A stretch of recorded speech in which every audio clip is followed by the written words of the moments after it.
The stars twinkled peacefully through the observation dome of the Lunar Research Station. Ethan Miller stood with his hands clasped behind his back, his eyes fixed on the dark expanse beyond. 5 years since humanity had expanded to Mars. 3 years since the first permanent settlements on Europa and Titan. The solar system was opening up before them. But Ethan couldn't shake the feeling that they weren't alone anymore. "Dr. Miller, you should see this." The voice belonged to his assistant, Megan Clark. She pointed at her monitor where a strange signal pattern flashed across the screen. Ethan leaned closer. "How long has it been broadcasting?" "Just under an hour. It's not matching any known human frequencies." Megan's fingers flew across the keyboard. "And it's coming from just beyond Neptune's orbit." Ethan felt a chill run down his spine. The signal's pattern was too regular to be natural, too deliberate. "Have you informed Earth Command?" "Yes. They're asking for your analysis." Ethan couldn't tear his eyes from the screen. After years of scanning the skies, humanity might finally have its answer to the age-old question, "Are we alone?" But something about the signal felt wrong. It wasn't a greeting, it wasn't a message of peace, it felt like a targeting system. "Send all data to my lab," Ethan said. "And contact Captain Garcia on the USS Defender. Tell her to prepare for possible first contact." Across the vacuum of space, aboard Earth's first true interstellar warship, Captain Lisa Garcia received the transmission from the Lunar Research Station. The USS Defender was the pride of Earth's fleet, built after decades of international cooperation. Lisa had never expected to use its weapon systems. Space exploration was supposed to be peaceful. "Captain, Lunar Base is reporting an unidentified craft approaching from the outer system," her communications officer reported. Lisa straightened in her command chair. "How many?" "Just one, from what we can tell. But it's big. And fast. Alert status yellow. I want all systems ready, but nothing that could be interpreted as aggressive." Lisa had trained for this moment her entire career. But the reality of first contact made her mouth go dry. "Should we attempt communication?" Lisa nodded. "On all frequencies. Standard greeting package." For 3 hours, the USS Defender broadcasted humanity's carefully crafted first contact messages, mathematical sequences proving intelligence, simple diagrams of the solar system, images of human culture and achievement. The mysterious ship continued its approach without response. Then everything changed. "Captain, the vessel has launched multiple, smaller craft," the sensor officer shouted. "They're accelerating toward Mars Colony and the Europa Research Base." Lisa's training took over. Alert status read. "Inform Earth Command we have possible hostile intent. Move to intercept the nearest targets." But the USS Defender was too far away. The alien vessels moved with impossible speed. Before humanity could mount a defense, the first attacks began. In his office at Earth's Unified Defense Council headquarters, Peter Wright watched the feeds with growing horror. Mars Colony's transmissions showed strange insect-like drones cutting through their defenses. The Europa base had gone dark entirely, and now reports from Titan indicated similar attacks were underway. "They're taking people," his aide said, voice shaking. "The drones aren't just destroying, they're collecting humans." Peter slammed his fist on the desk. "Get me every available ship. Now." Back at the Lunar Research Station, Ethan Miller worked frantically to decode the alien transmissions. He had managed to capture some of their communications as the attacks began. The language was unlike anything humans had encountered, but patterns were emerging. "They keep using this same cluster of sounds," Ethan told Megan as they analyzed the data. "It appears whenever they refer to human targets." "What do you think it means?" she asked. Ethan's face was grim. "If I had to guess?" "The closest translation would be prey." The news grew worse by the hour. The outer colonies were being systematically harvested. Earth's hastily assembled defense force was no match for the alien technology.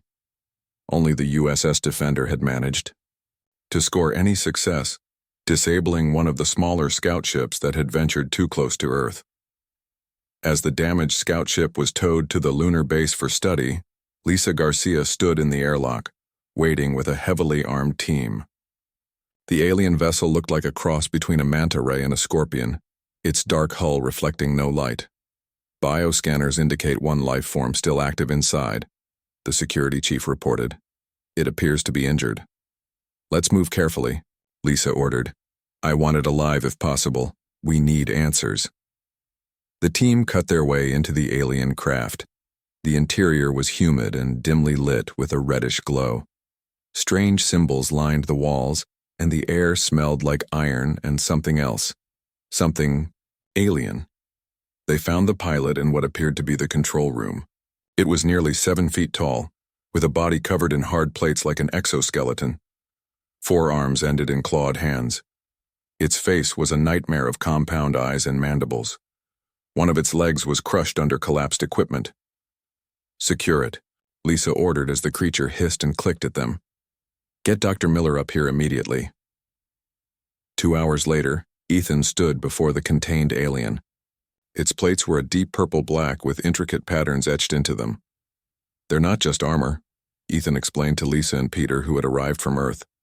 The patterns are rank markings. This is a hunter, but not a high-ranking one. More like a scout. Can you communicate with it? Peter asked. Not directly, but I've been analyzing its ship's database. They call themselves the Vaxori. They're a predatory species with a complex hunting culture. Status is determined by the difficulty of prey they can take down. Ethan's voice turned grave. And they've just designated us as worthy targets. God help us, Peter whispered. Lisa's jaw tightened. What else did you learn from the ship? Ethan hesitated. There's more coming. A lot more. This scout was just testing our defenses. Then we need to be ready, Lisa said. Every ship, every weapon. It won't be enough, Ethan replied quietly. Their technology is generations ahead of ours. The three stood in silence watching the alien, who had begun making a strange rhythmic clicking sound. What's it doing? Peter asked. I think, Ethan said slowly, it's laughing. In the observation dome, they could see Earth shining blue and serene against the blackness of space. For now, it remained untouched. But on the scanner screens, dozens of new signals were appearing beyond Neptune. The Vaxori hunting fleet had arrived. The hunt for humanity had begun.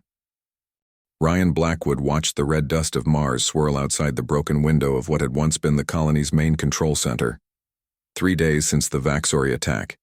3 days of hiding, running, and trying to keep the survivors alive.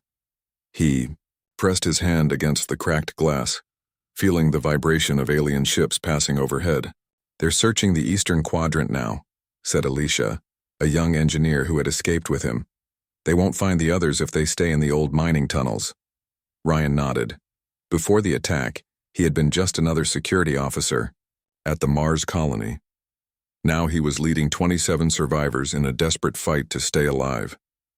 Every time he closed his eyes, he saw the moment when the Vaxori ships descended from the sky, releasing clouds of strange mist that dropped people where they stood.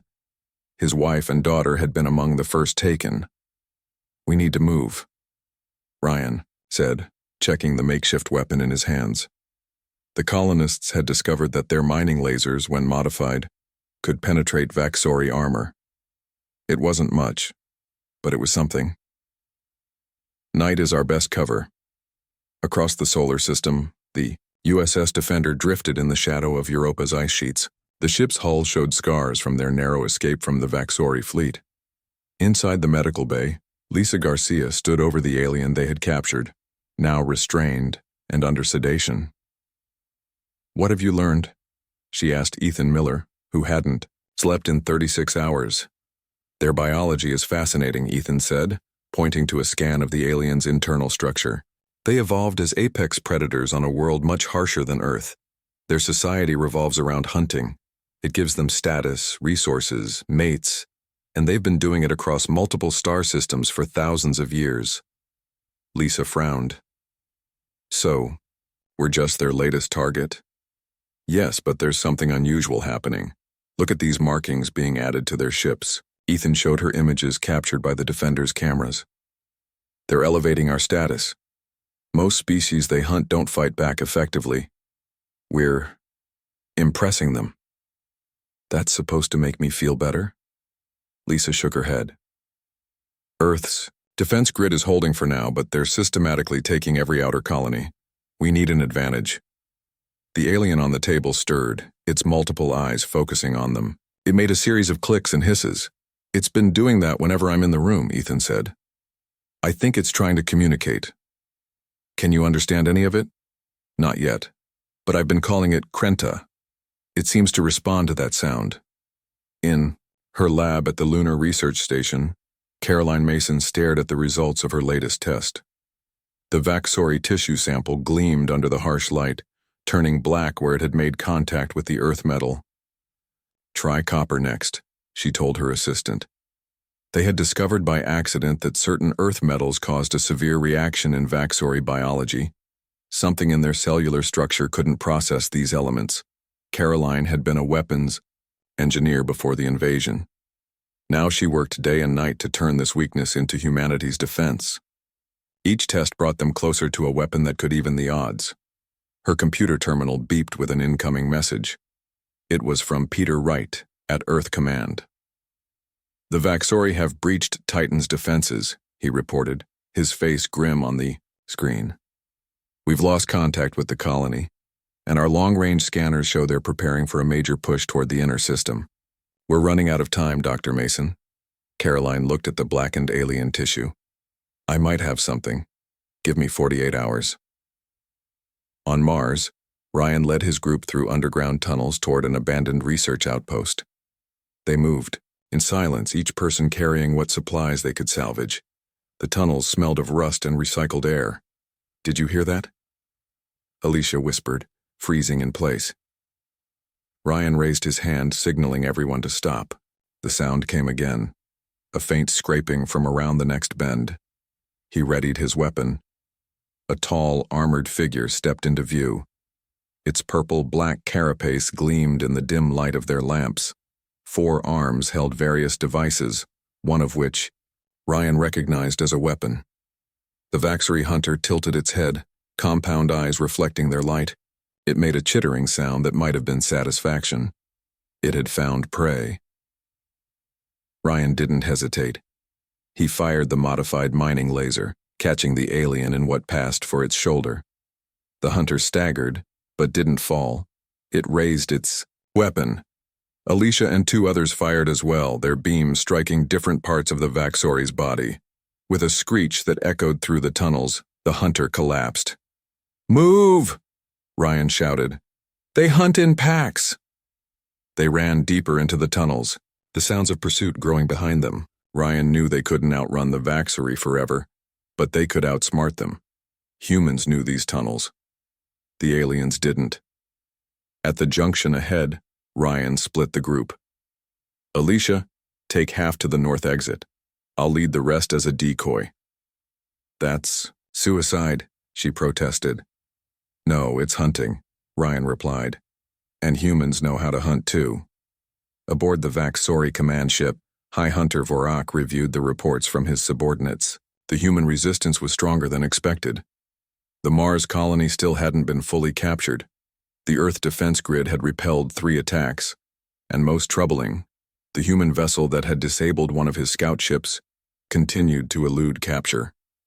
Vorak clicked his mandibles in frustration. In 5,000 cycles of hunting across 17 star systems, no prey species had presented such a challenge.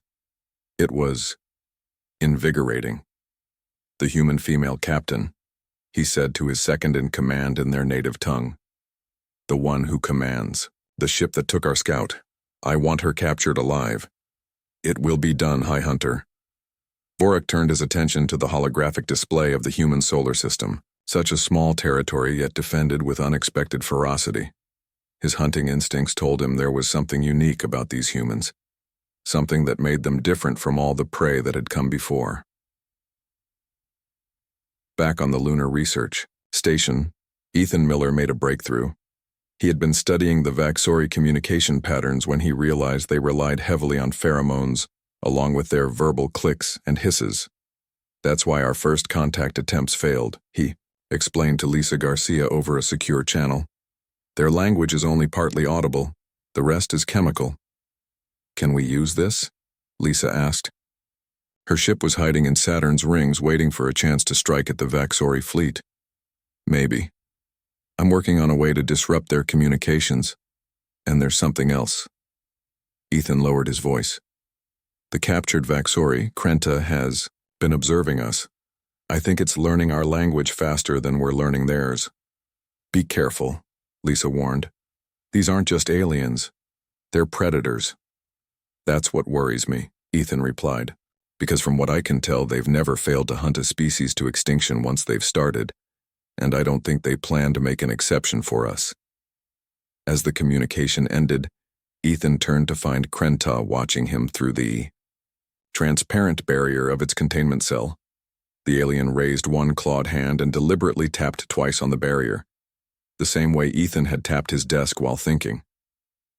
The Vaxori was indeed learning, and much faster than anyone had expected.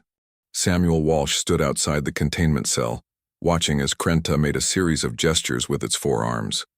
2 weeks of daily sessions had yielded surprising progress. The diplomat had been assigned to communicate with the captured Vaxori, and with Amanda Wells's help, they were beginning to understand each other.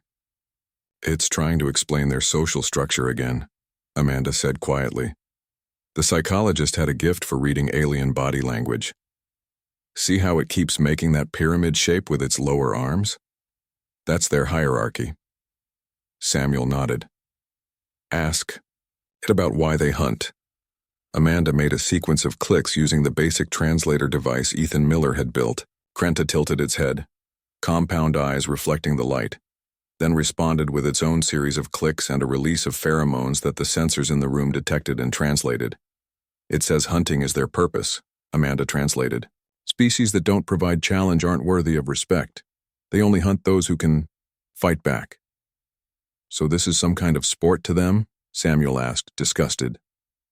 Krenta made another series of sounds, these sharper and more urgent. Amanda's eyes widened. It says humans are different. We were supposed to be easy prey, but we've earned a new classification. They've never seen a species adapt so quickly to their hunting techniques. Tell it that doesn't make us feel better about being hunted, Samuel replied. When Amanda translated this, Krenta did something unexpected. It made a sound that resembled laughter. On Mars, Ryan Blackwood's resistance had grown. What started as 27 survivors was now over 100, spread across the underground tunnel network. They had learned to anticipate Vaxori hunting, patterns and set traps of their own. Ryan crouched behind a broken rover, watching a pair of Vaxori hunters sweep the area with their sensors. His group had deliberately left signs of human activity to draw them to this location. Ready? He whispered into his comm unit.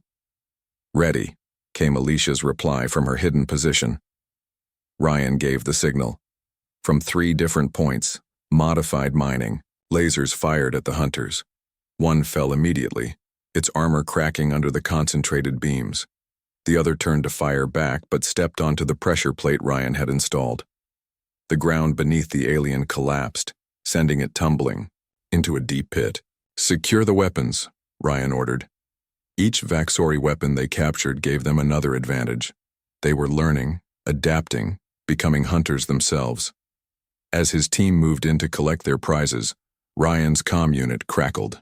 This is Daniel Peters of the Shadowrunner, broadcasting to any human resistance on Mars. We've broken through the Vaxori blockade and are looking for survivors. Respond on frequency 141.3 if you can hear this. Ryan couldn't believe it. Contact from another human ship. He quickly adjusted his comm. This is Ryan Blackwood, Mars Colony Security. We have over 100 survivors in the Northern Tunnel Network. But be careful, Vaxori hunting parties are everywhere. For the first time in weeks, Ryan felt a spark of hope. They weren't alone anymore. In her lab at the Lunar Research Station, Caroline Mason watched as her team assembled the first batch of anti-Vaxori weapons. The breakthrough had come when they discovered that copper and zinc, when combined in a specific alloy, caused a catastrophic reaction in Vaxori biology. How many can we produce? Peter Wright asked, observing the production line. With current materials, about 5,000 units in the next week, Caroline replied. Enough to equip the remaining military forces, but not enough for a full counteroffensive. It will have to do. The Vaxori are regrouping for another push toward Earth. Peter looked tired. The constant attacks had taken their toll on everyone. At least the Luna-based defenses are holding. There's something else you should know, Caroline said, lowering her voice. We've been analyzing their attack patterns. They're not trying to wipe us out completely. They're being selective, taking the strongest for study, eliminating those who don't fight back. It's like they're breeding us for resistance. Peter's expression darkened. We're not their science experiment. We're fighting for our survival. And now we have a way to fight back, Caroline said, holding up one of the new weapons. Its barrel gleamed with the special alloy they had developed. Aboard the USS Defender, Lisa Garcia studied the star charts they had captured from a damaged Vaxori vessel. They showed dozens of star systems, each marked with strange symbols. Previous hunting grounds, Ethan Miller explained, pointing to certain markings. According to what we've learned from Krenta, these symbols indicate species that have been hunted to extinction. Lisa felt cold. There are so many. Yes. The Vaxori have been doing this for thousands of years. They're experienced predators. Ethan pointed to another section of the chart. But this is what interests me. These systems are marked differently. They're species the Vaxori consider off-limits. Why would they spare some and hunt others? From what we can gather, some species are protected by advanced civilizations even the Vaxori won't challenge. It suggests there's a larger galactic community out there. Ethan looked at Lisa. If we survive this, we won't be alone in the universe. But first, we need to earn our place. By becoming predators ourselves, Lisa said quietly. By showing them, we won't be prey, Ethan corrected. The Defender's alarm system suddenly blared to life. The sensor officer's voice came over the comm system. Captain, 3 Vaxori cruisers just appeared on our starboard side. They've locked weapons. Lisa rushed to the bridge. Evasive maneuvers, all hands to battle stations. The ship lurched as it changed course, narrowly avoiding the first volley of Vaxori weapons fire. Lisa strapped herself into the command chair. They found us faster than they should have, her first officer noted. They're learning too, Lisa replied. Target their lead ship with everything we've got. The USS Defender fired its conventional weapons, causing minimal damage to the Vaxori vessels. But they had one advantage the aliens didn't know about yet. Caroline's team had sent a prototype of their new weapon, installed on the Defender's main gun. Fire the special package, Lisa ordered. A beam of energy, laced with the copper-zinc alloy particles, struck the lead Vaxori ship. For a moment, nothing happened. Then, to the amazement of the Defender's crew, the alien vessel's hull began to blacken and deteriorate where the beam had hit. It works, Lisa whispered. Target the same spot again. On the Vaxori command ship, High Hunter, Vorak received the disturbing report. The human vessel had damaged one of his cruisers with an unknown weapon that seemed to corrode Vaxori materials on contact. How is this possible? He demanded. These humans were primitive prey just weeks ago. They adapt quickly, his second-in-command replied. And the female captain, she continues to evade our best hunters. Vorak clicked his mandibles in what might have been respect.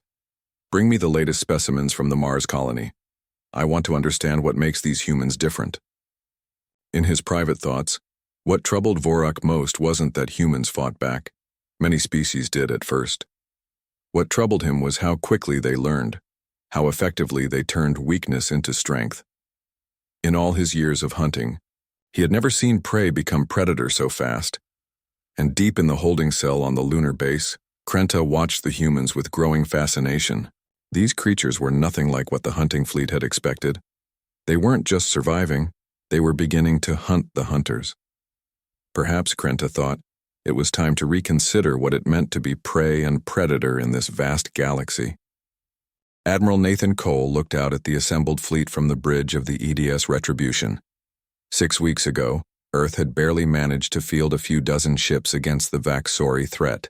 Now, Nearly 200 vessels of various sizes formed, the largest human armada ever created. They said we couldn't unite, Nathan told his officers, that our differences would always divide us. But look at what we've accomplished. Nations that had been enemies for generations now fought side by side. Every available resource on Earth had been channeled into defense and ship production. The Vaxori had unwittingly united humanity in a way nothing else could. The first wave of Vaxori ships is approaching Mars orbit, his tactical officer reported. Captain Blackwood's ground forces are in position. Nathan nodded. The plan was risky, but after weeks of small victories, it was time for a decisive strike. They would allow the Vaxori to attack smaller outposts while preparing a massive counteroffensive. Signal Captain Garcia and the Defender Group.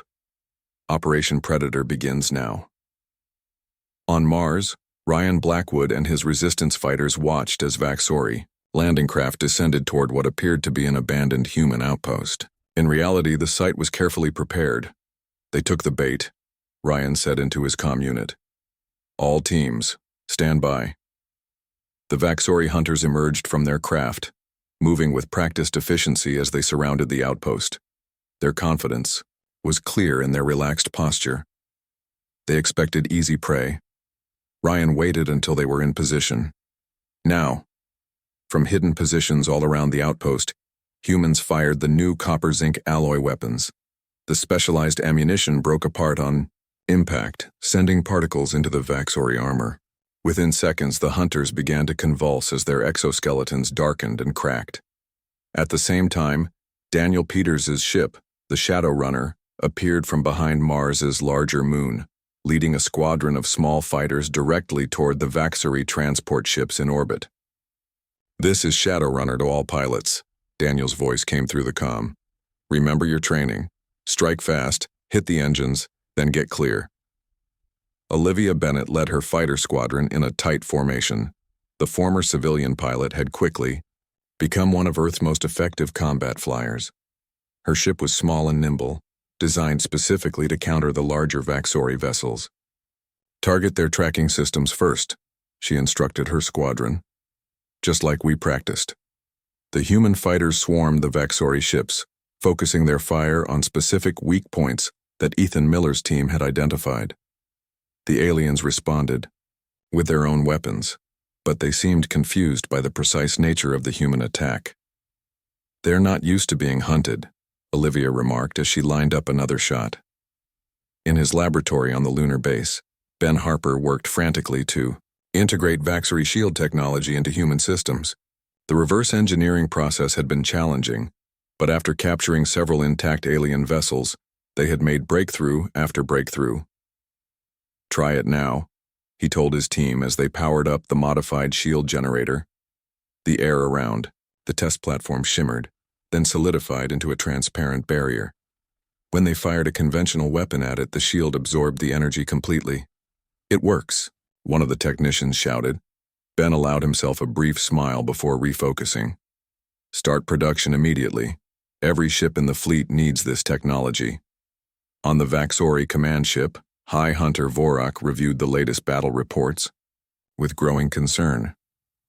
The human resistance had evolved from scattered defense to coordinated counterattacks. They were targeting supply lines, communication relays, and tracking networks with precision. How did they learn our weaknesses so quickly? He demanded of his officers. Shivra, a younger hunter who had recently joined Vorak's command staff, spoke hesitantly. High Hunter, perhaps we have underestimated these humans. Their adaptation speed exceeds any prey species in our records. They are still prey, Vorak insisted, though doubt had begun to creep into his mind. But they have earned a more direct approach. He turned to his communication officer. Send the signal. All hunting parties will converge on Earth directly. We will end this hunt now. Shivra exchanged worried glances with other officers. This was a break from traditional Vaxori hunting protocols, which emphasized the honor of a gradual pursuit.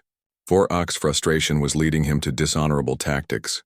Aboard the USS Defender, Lisa Garcia received the transmission from Admiral Cole.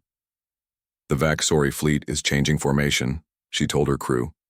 All ships are moving toward Earth. This is what we've been waiting for. Ethan Miller, who had transferred to the Defender to continue his research, looked up from his console. They're breaking their own rules of engagement.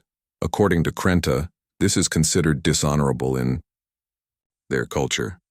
Honor won't matter if they wipe us out, Lisa replied. All that matters is that they're doing exactly what we predicted. Signal the fleet.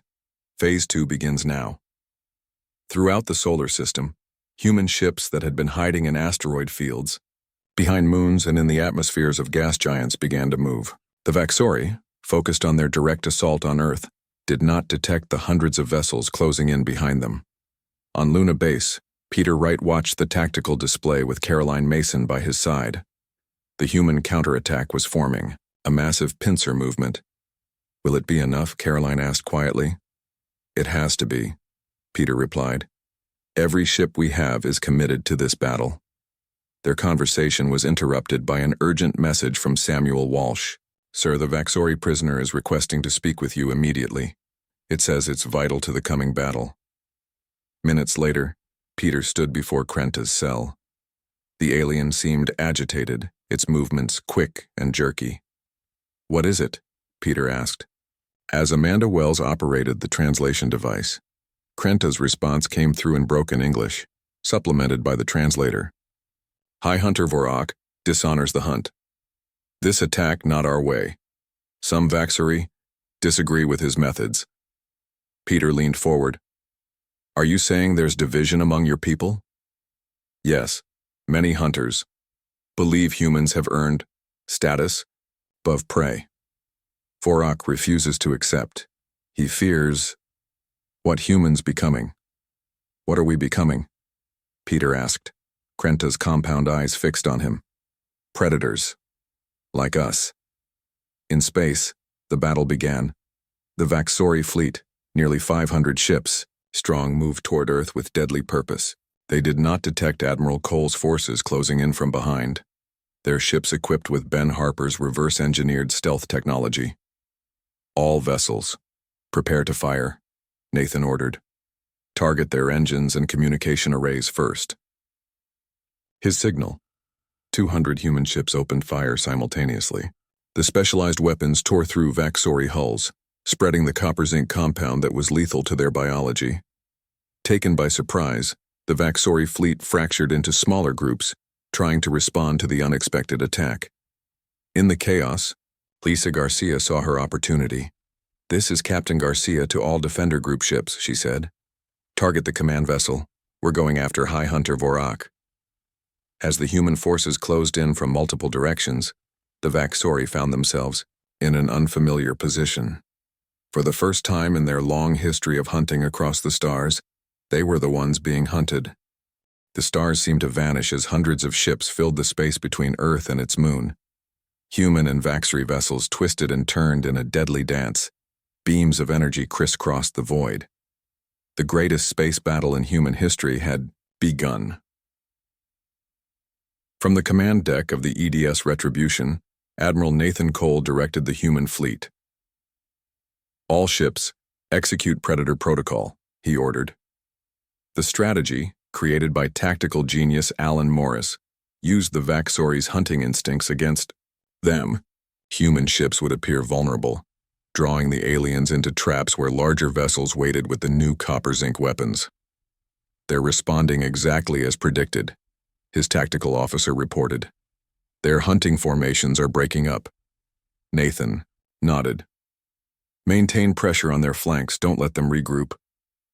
Aboard the Vaxori command ship, High Hunter Vorak watched in growing rage as his fleet's formation collapsed. The humans were not behaving like prey.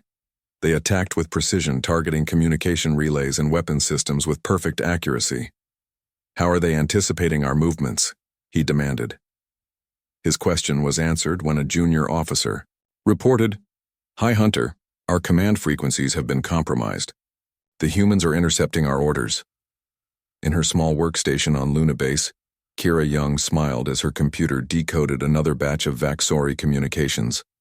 The young communications specialist had cracked their encryption 3 days earlier. Now every order the Vaxori commanders gave was instantly translated and relayed to the human fleet. They're ordering their reserve ships to move to Grid Sector 7, she reported to Commander Grace Wilson of the Lunar Defense Force. Grace relayed this information to the fleet. Admiral Cole, be advised the enemy is reinforcing their right flank. They're trying to break through to Earth's atmosphere. Understood, Nathan replied. Divert Harper's shield ships to that sector. Across the battlefield, Ben Harper's vessels moved into position. Their reverse-engineered Vaxery shields glowed as they absorbed enemy fire. This technology, stolen from the hunters themselves, now protected the hunted. In the midst of the chaos, a small ship darted between the larger vessels. The USS Defender, under Lisa Garcia's command, had a special mission. While the main fleet engaged the Vaxery, they would infiltrate the enemy command ship. Status report, Lisa ordered as their ship rocked from a near miss. Shields holding at 60%, her first officer replied. Stealth systems functioning perfectly. They haven't detected our approach. Lisa studied the tactical display. Their path to Vorak's ship was opening as planned. Continue approach. All weapons ready. On Mars, Ryan Blackwood and Daniel Peters watched the battle unfold from the observation dome of the reclaimed colony. Their resistance had liberated the entire planet, forcing the remaining Vaxery to retreat. I never thought we'd see this day, Daniel said quietly. When we started, we were just trying to survive. Ryan nodded. Now we're taking the fight to them. His thoughts turned to his missing family.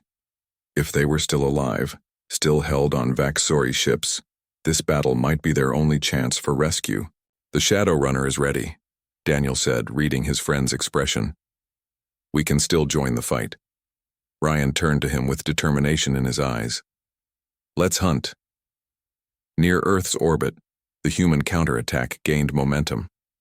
Caroline Mason's weapons had proven devastatingly effective.